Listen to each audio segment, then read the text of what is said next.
The cold air of Kepler 442b burned Alex Porter's lungs as he stepped out of his landing shuttle.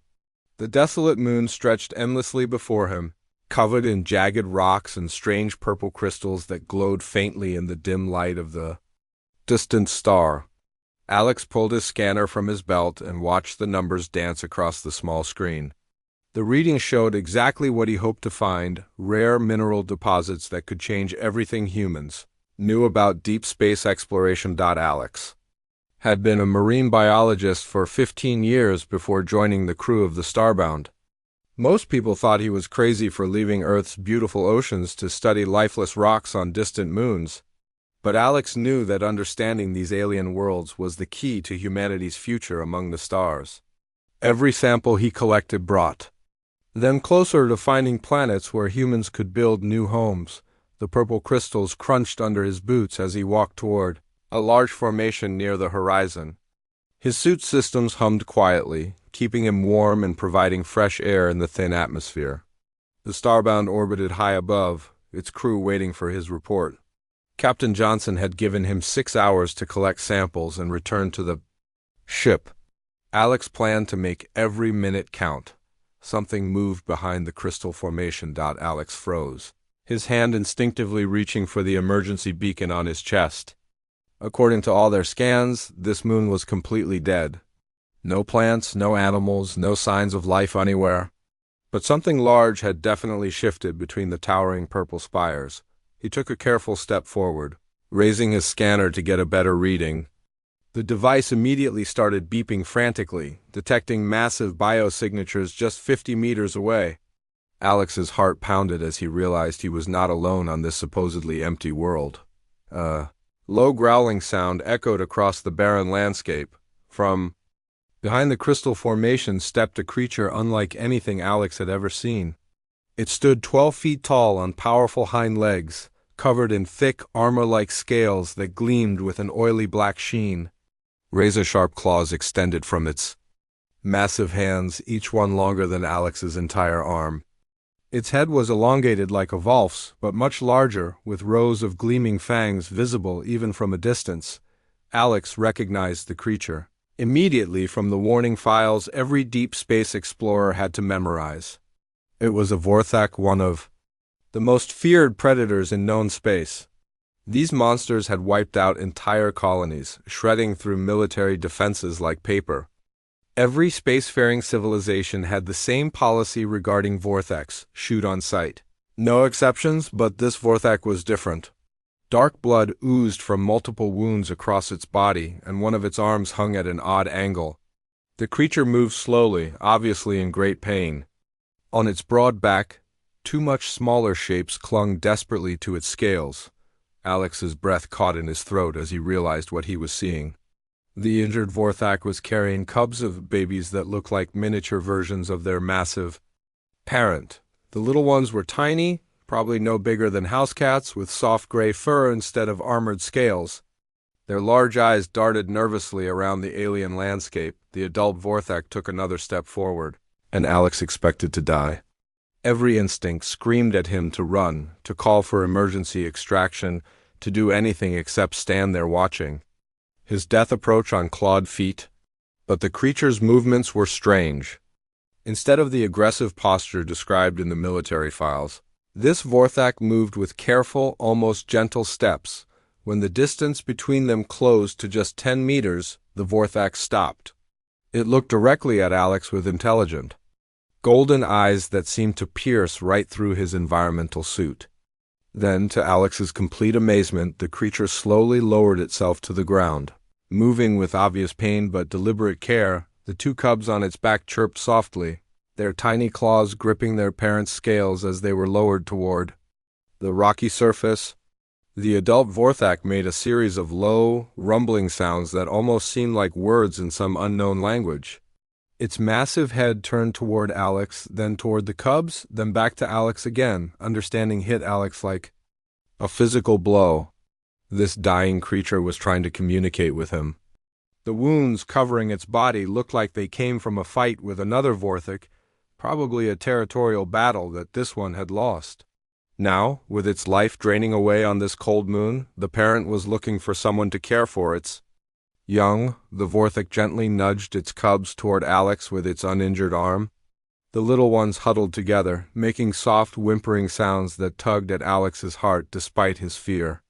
They were just babies, confused and frightened by the strange situation they found themselves in. Alex knelt down slowly, keeping his movements calm and non-threatening. The parent Vorthak watched him carefully, ready to strike if he showed any sign of aggression toward the cubs. But Alex had no intention of harming these helpless creatures. His scientific training had taught him to observe and understand, not to fear what he didn't recognize. The cubs took tentative steps toward Alex, their large eyes studying him with obvious intelligence. When they reached his feet, they stopped and looked back at their parent uncertainly. The adult Vorthak made more of those rumbling sounds, as if giving instructions or encouragement. Then the great creature's strength finally gave out. It collapsed heavily onto the rocky ground, its breathing becoming labored and shallow.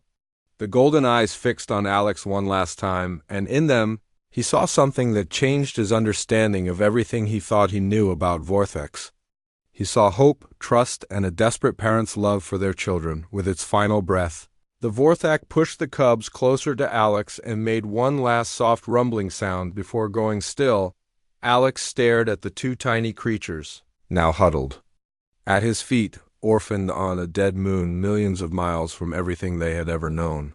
They looked up at him with those same intelligent golden eyes their parent had possessed, waiting to see what this strange alien would do with them. Every regulation, every safety protocol, every piece of military wisdom told Alex to leave these cubs behind.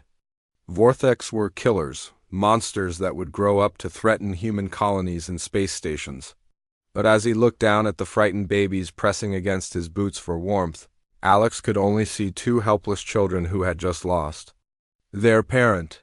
He reached into his sample collection kit and pulled out an emergency thermal blanket. Carefully, he wrapped both cubs in the warm material, feeling their tiny claws grip the fabric as they pressed against each other for comfort. They made soft chirping sounds that seemed almost like purring. Alex activated his communicator and sent a message to the Starbound that would change the course of his life forever. He requested immediate extraction for himself and two specimens that required special care. He didn't mention what kind of specimens they were. As he waited for the shuttle to arrive, Alex sat on the rocky ground with two Vorthak cubs sleeping peacefully in his lap, their trust in him absolute despite every reason they should have been afraid. He looked at the still form of their parent and made a promise that he would keep these babies safe, no matter what the galaxy thought about his decision. The first chapter of an impossible story had begun on a cold, distant moon with a dying predator's final act of faith in the kindness of a stranger. The shuttle bay doors of the Starbound closed behind Alex as he stepped inside with his precious cargo. The two Vorthak cubs remained wrapped in the thermal blanket, their small bodies trembling from the journey through space. Alex could feel their rapid heartbeats through the fabric as they pressed against his chest for warmth and comfort. Chief Medical Officer Dr. Helen Barnes rushed toward them with her scanner already running. She stopped dead in her tracks when she saw what Alex was carrying. Her face went pale as the scanner confirmed what her eyes refused to believe. "Alex, please tell me those are not what I think they are," Helen whispered, backing away slowly toward the emergency alarm button on the wall. "They're just babies, Helen," Alex said quietly, adjusting his grip on the cubs to keep them secure. "Their parent died protecting them. They have nowhere else to go." The ship's AI system suddenly activated, its mechanical voice echoing through the shuttle bay with urgent warnings. "Alert, hostile life forms detected aboard vessel. Classification, Vorthak specimens. Recommend immediate containment and disposal protocols." Captain Johnson's voice crackled over the communication system. "Porter, report to the bridge immediately. And bring whatever you found down there with you." Alex made his way through the corridors of the Starbound, aware of every crew member who stopped to stare at his unusual cargo. Word traveled fast on a ship, and by the time he reached the bridge, everyone knew about the cubs. Some crew members pressed themselves against the walls as he passed, While others whispered nervously to each other about the danger walking among them, the bridge fell silent when Alex entered. Captain Johnson stood with his arms crossed, flanked by Security Chief Brad Coleman and Engineer Kate Sullivan. All three officers stared at the bundle in Alex's arms with expressions ranging from curiosity to outright fear. "Are you completely insane, Porter?" Captain Johnson asked, his voice tight with controlled anger. "Do you have any idea what you've brought onto my ship?" "Two orphan babies who need help," Alex replied firmly. "Nothing more, nothing less." Security Chief Coleman stepped forward, his hand resting on his weapon. "Those things will grow up to be 12-foot killing machines. Every military database in the galaxy lists Vorthax as extremely dangerous. We should space them now before they get bigger." One of the cubs stirred in the blanket, making a soft whimpering sound. The noise made several officers take a step back, but Alex just gently stroked the small creature's head through the fabric. The whimpering stopped, replaced by a sound that almost resembled purring.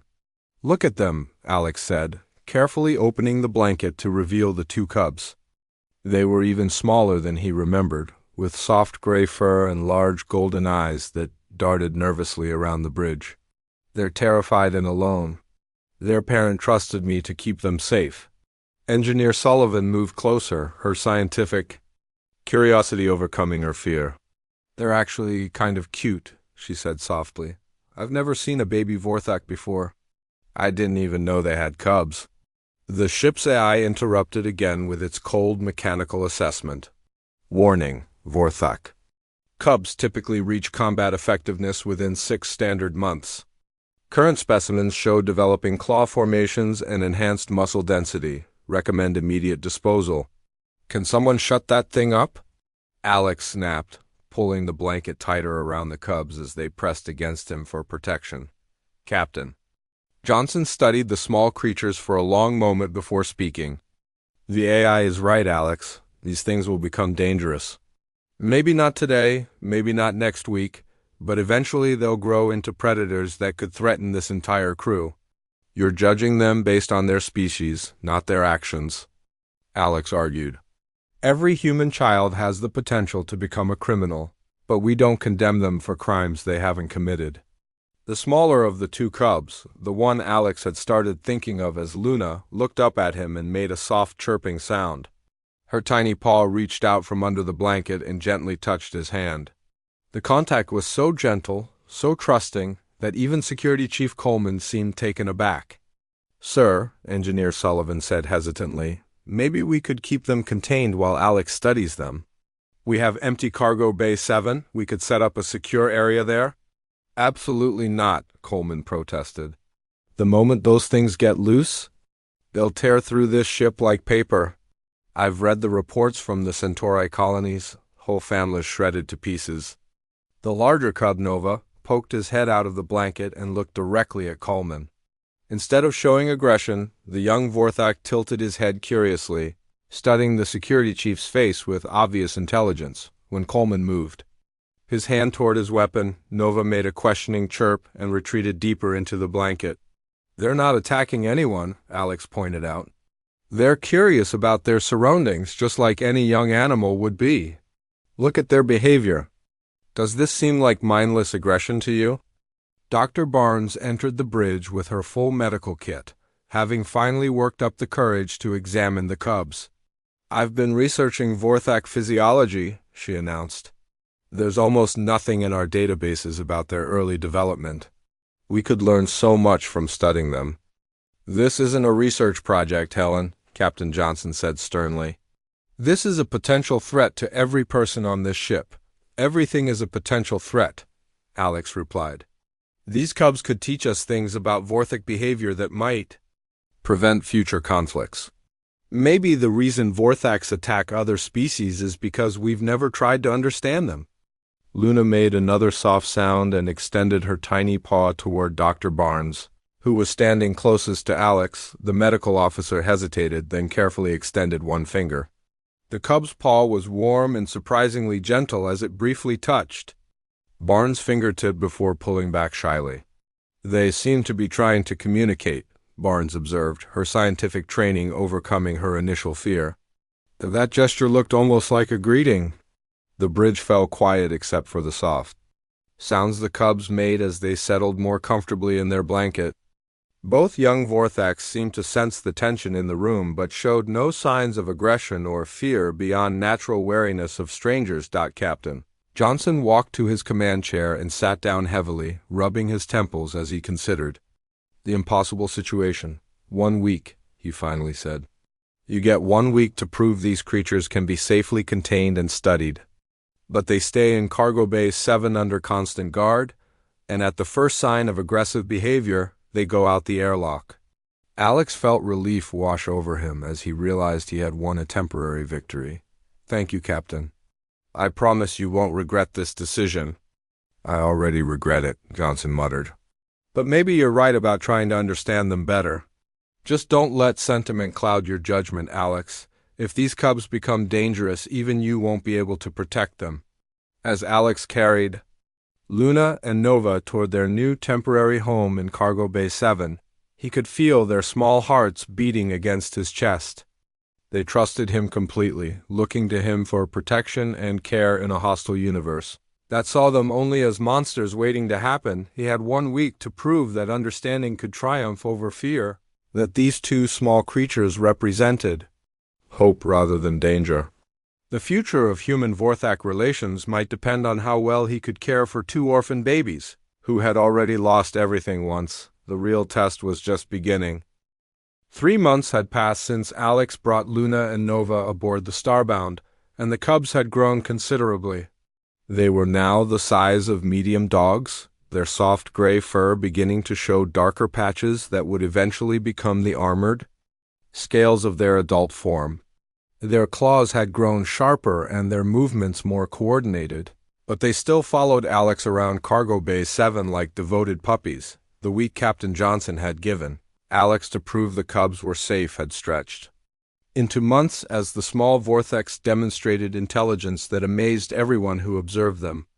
Luna could operate the cargo bay doors by watching Alex do it just 3 times, while Nova had figured out how to adjust the lighting controls to create the dim environment both cubs preferred for sleeping, but not everyone on the Starbound was. Convinced the cubs were harmless. Security Chief Coleman stood outside the cargo bay with his daily report, watching through the reinforced glass as Alex played with Luna and Nova. The cubs were practicing what looked like hunting behaviors, stalking each other around the cargo containers with playful growls and pounces that were becoming more powerful. Each day, they're getting stronger, Alex, Coleman said through the intercom system. Look at the way Nova just knocked over that container. That thing weighs 50 pounds. Alex looked at the overturned container and had to admit Coleman was right. Nova had been chasing a small ball Alex had made for them when he collided with the metal box, sending it tumbling across the floor. The cub looked surprised by his own strength and made an apologetic chirping sound. It was an accident, Alex replied, helping Nova right the container. He's still learning to control his growing body. Human teenagers knock things over all the time, too. Dr. Barnes entered the cargo bay with her scanner and food supplies for the cubs. Over the past months, she had become fascinated by their development and spent hours studying their behavior. The cubs had grown comfortable with her presence and often approached her for gentle pets and scratches behind their ear-like ridges. The growth rate is accelerating, Barnes reported as she ran her scanner over both cubs. They've doubled in size in just the last month. At this rate, they'll be adult-sized within 6 more months. Luna approached Barnes and gently butted her head against the doctor's leg, a behavior the cubs had learned from watching human affection. Barnes smiled and scratched behind Luna's ridges, earning a contented rumbling sound that was remarkably similar to a cat's purr. The peaceful moment was interrupted by the ship's communication system crackling to life with Captain Johnson's urgent voice. All senior staff to the bridge immediately. We have a priority transmission from Earth Command. Alex felt his stomach drop as he realized what this might mean. For months, the Starbound had been operating in deep space with minimal contact from headquarters. If Earth Command was calling now, it probably meant someone had reported the cubs on the bridge. The main view screen showed Admiral Patricia Stone, head of Deep Space Security. Her stern face and military bearing made it clear this was not a friendly social call. Behind her stood Colonel Marcus White from the Alien Threat Assessment Division, a man known throughout the fleet for his hardline policies regarding non-human species. "Captain Johnson," Admiral Stone began without preamble, "we've received disturbing reports that your vessel is harboring live vortex specimens. Please confirm or deny these allegations immediately." Captain Johnson glanced at Alex before responding. "Admiral, we do have 2 juvenile vortex aboard for scientific study. They were orphaned and posed no threat to the crew." Colonel White leaned forward into the camera view. "Captain, you are in direct violation of Regulation 847, which mandates immediate termination of any vortex life forms encountered by fleet vessels. These creatures are classified as existential threats to human civilization. With respect?" "Sir," Alex interjected, "these cubs have shown no aggressive behavior. They've actually demonstrated remarkable intelligence and emotional capacity. We could learn valuable information about their species that might prevent future conflicts." The colonel's face hardened. "Dr. Porter, I've read your reports. Your emotional attachment to these creatures has clearly compromised your scientific judgment. Vortex are responsible for the deaths of over 10,000 civilians in the past decade alone." Engineer Sullivan spoke up from her position at the communications console. "Colonel, we've been observing these cubs for months. They show problem-solving abilities, emotional responses, and what appears to be moral reasoning. Yesterday, Nova actually prevented Luna from damaging some delicate equipment by gently steering her away from it." "Irrelevant," Colonel White replied curtly. "A trained dog can be taught not to destroy furniture, but it's still a dog. These creatures will eventually revert to their predatory instincts." Admiral Stone consulted a datapad before continuing. "Captain Johnson, I'm ordering you to proceed immediately to Station Gamma 7, where a full military escort will be waiting. The specimens will be transferred to a secure research facility for study and eventual termination." Alex felt panic rising in his chest as he thought about Luna and Nova being taken away to be experimented on and killed. "Admiral, please reconsider. These cubs trust humans. They could be the key to establishing peaceful contact with adult Vortex." "The only good Vortex is a dead Vortex," Colonel White stated bluntly. "We've tried diplomatic contact before." "Dr. Porter, it ended with entire research teams being torn apart. These creatures understand only violence." Captain Johnson stood up from his command chair, his expression troubled. "Admiral, my science officer makes a valid point. Perhaps we should continue studying these specimens before making any irreversible decisions." "Your orders are clear, Captain," Admiral Stone replied. "Station Gamma 7, maximum speed. The military escort will ensure proper handling of the situation." The transmission ended, leaving the bridge in uncomfortable silence. Alex stared at the blank view screen, his mind racing as he tried to think of some way to protect Luna and Nova from what awaited them at the research facility. "I'm sorry, Alex," Captain Johnson said quietly. "I fought for them as long as I could, but orders are orders."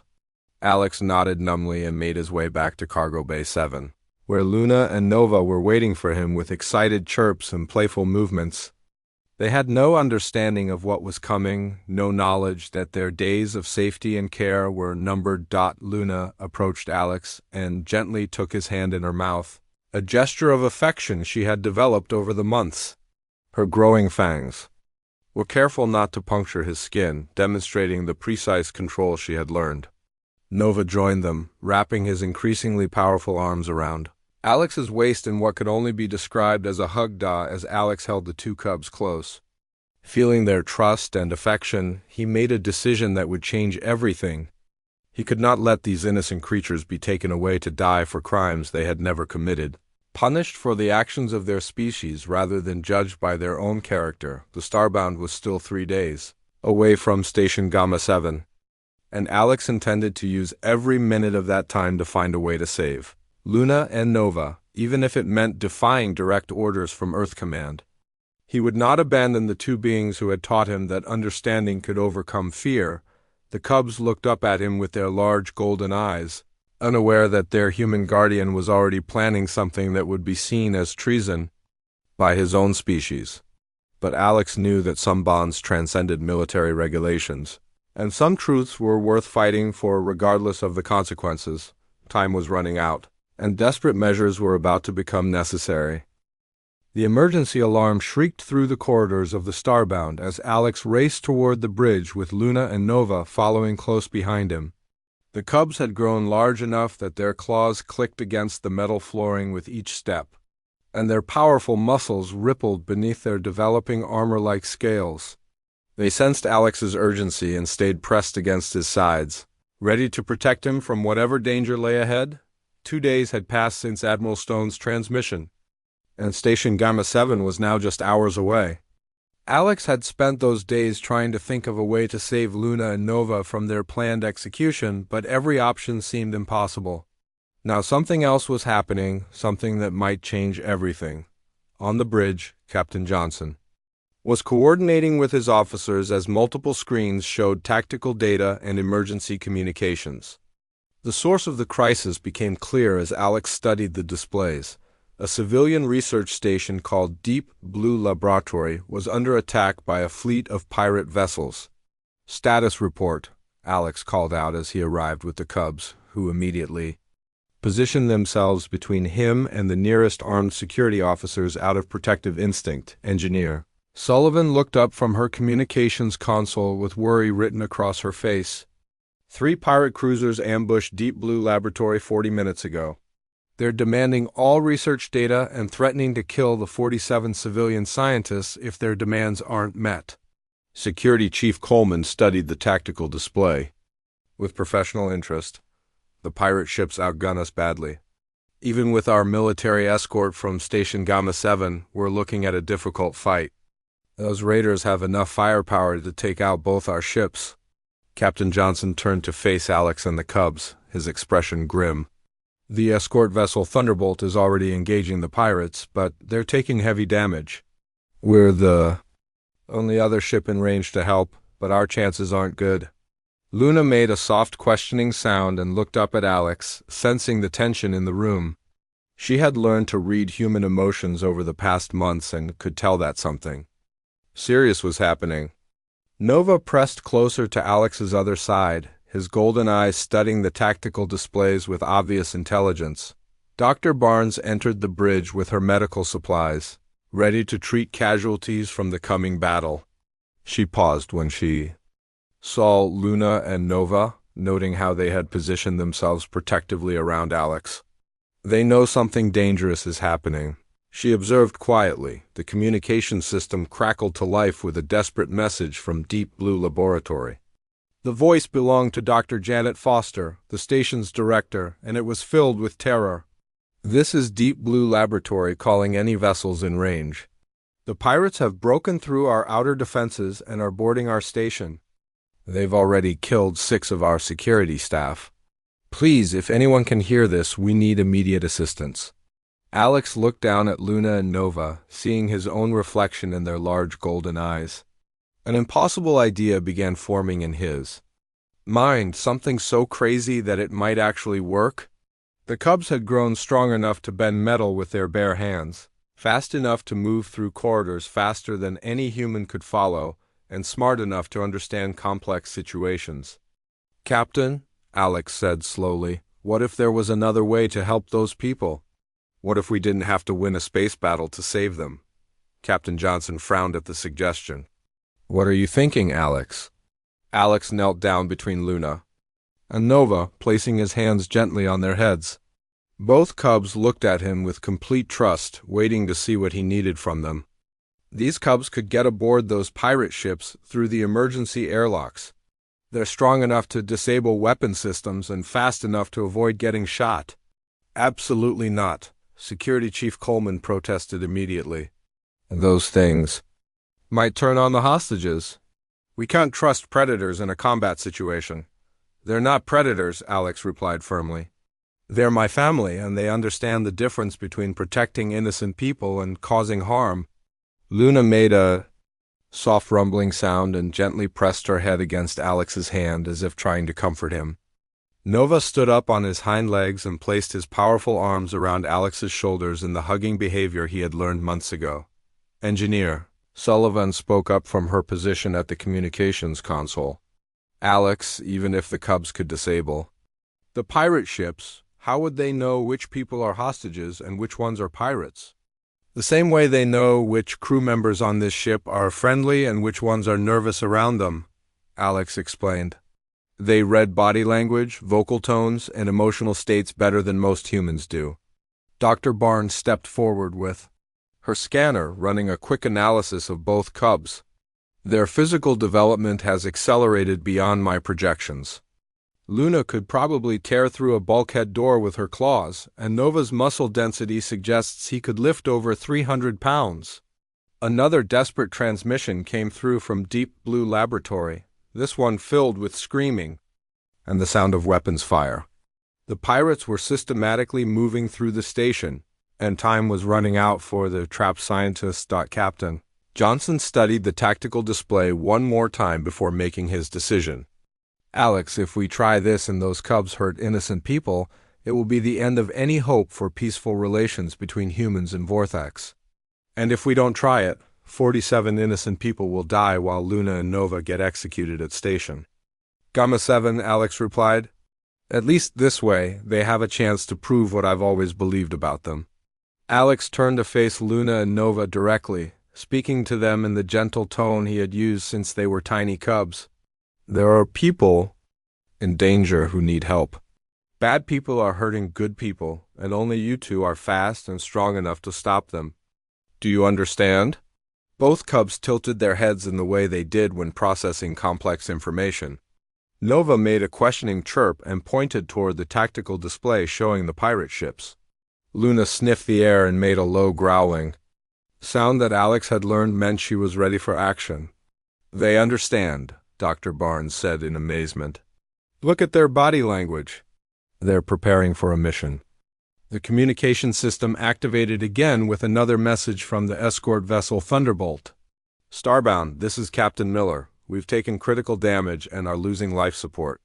We can't maintain our attack much longer. Captain Johnson looked at Alex and the Cubs one final time before nodding grimly. Prep the emergency airlocks. We're going to find out just how intelligent these Vortex really are. As Alex led Luna and Nova toward the shuttle bay, he felt both pride and terror at what they were about to attempt. The Cubs moved with purpose and determination, understanding that they were about to risk their lives to save strangers, who would probably fear them. The test that would determine the future of human-Vorthic relations was about to begin, and everything depended on two young creatures who had learned about courage and compassion from their human guardian. The emergency airlock hissed open as Luna and Nova prepared to launch themselves into space toward the pirate vessels attacking Deep Blue Laboratory.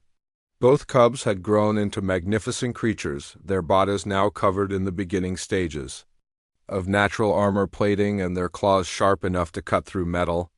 Yet when they looked back at Alex one final time before their mission, their golden eyes still held the same trust and affection they had shown as tiny, frightened babies. Alex pressed his hands against the airlock window and spoke to them through the communication system.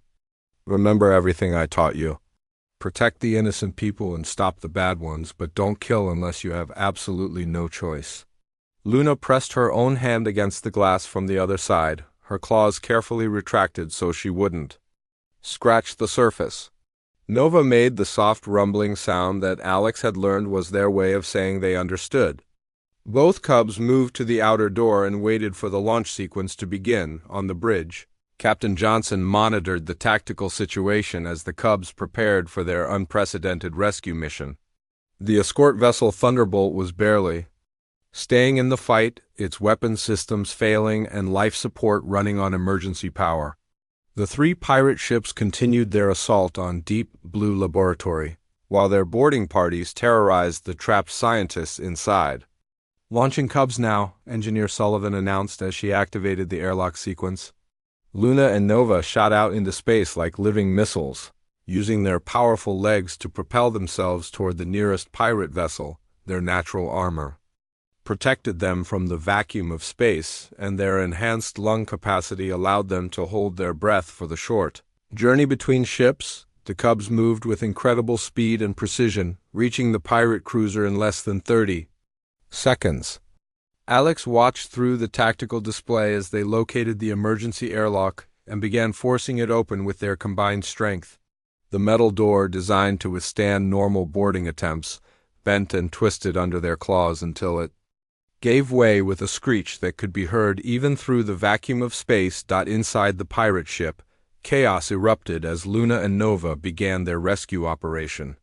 The ship's internal cameras, which the Starbound was monitoring through hacked communications, showed the Cubs moving through the corridors with purpose and intelligence that amazed everyone watching. They avoided areas where hostages might be held and instead targeted the ship's weapon systems and power generators. Nova reached the main weapons control room first and found 3 pirates trying to coordinate their attack on the laboratory. Instead of killing them immediately, he roared loudly enough to make them drop their weapons in terror, then carefully knocked them unconscious with precise strikes that left them alive but helpless. Luna reached the engine room moments later and began systematically disabling the ship's power systems, her claws slicing through control cables with surgical precision. The first pirate vessel went dark within minutes, its weapons offline and engines dead. The Cubs moved immediately to the second ship, working together to breach another airlock while the remaining pirates tried desperately to shoot them through the thick viewports. But Luna and Nova were too fast and too smart, using the ship's own corridors and maintenance tunnels to avoid enemy fire while they continued their mission. Dr. Barnes monitored the Cubs' vital signs from the Starbound's medical station, amazed by what she was seeing. "Their heart rates are elevated but steady," she reported. "They're not in a killing frenzy like the military files suggest. They're working methodically like trained soldiers following a specific mission plan." On Deep Blue Laboratory, the hostage situation was rapidly changing as the pirates lost contact with their ships. Dr. Janet Foster's voice came through the communication system with new hope in her tone. "The boarding parties are getting nervous. They keep trying to call their ships but getting no response. Some of them are talking about retreating." Alex felt pride swell in his chest as he watched Luna and Nova disable the second pirate vessel with the same precision they had shown with the first. The Cubs were proving everything he had believed about their intelligence and capacity for moral reasoning. They could have easily killed every pirate they encountered, but instead they were using exactly the amount of force necessary to complete their mission while preserving life wherever possible. The third pirate ship tried to flee when its captain realized what was happening to his fleet, but Nova had anticipated this move. He had positioned himself near the ship's main engines and used his powerful claws to damage the propulsion systems, just enough to prevent escape without causing an explosion that might harm innocent people. Within an hour, all 3 pirate vessels were disabled and drifting helplessly in space. The boarding parties on Deep Blue Laboratory, cut off from their ships and facing the possibility of rescue forces arriving, surrendered without further violence. Luna and Nova had completed their mission with minimal casualties and maximum effectiveness. The Cubs returned to the Starbound through the same airlocks they had used to leave. Alex felt his heart pounding with relief and joy. Luna bounded up to him immediately, her tail wagging in the way she did when she was happy, while Nova wrapped his powerful arms around Alex in their traditional greeting hug. The communication system activated with a priority message from Admiral Stone at Earth Command. Her expression was very different from the stern disapproval she had shown during their last conversation. "Captain Johnson, we've been monitoring the situation through Deep Blue Laboratories communications. The performance of those Vortex specimens was extraordinary." Captain Johnson smiled as he looked at Alex playing with Luna and Nova, both Cubs now exhausted from their mission but clearly pleased with themselves. "Admiral, I believe Dr. Porter has proven his point about these creatures.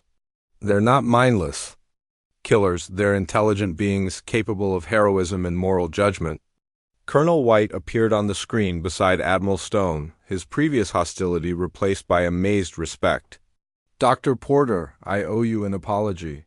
Those cubs just saved 47 lives while showing restraint and tactical intelligence that surpasses most trained soldiers. I'm recommending immediate cancellation of the termination order." Over the following months, Luna and Nova became the first official ambassadors between humans and Vortex. Their rescue mission had been recorded and broadcast throughout human space, changing public opinion about their species overnight. Instead of being seen as monsters, Vortex began to be understood as highly intelligent beings, who had been defending themselves against what they perceived as unprovoked attacks. Alex established the Interspecies Communication Institute with Luna and Nova as his co-researchers, working to build bridges between humans and other misunderstood alien species.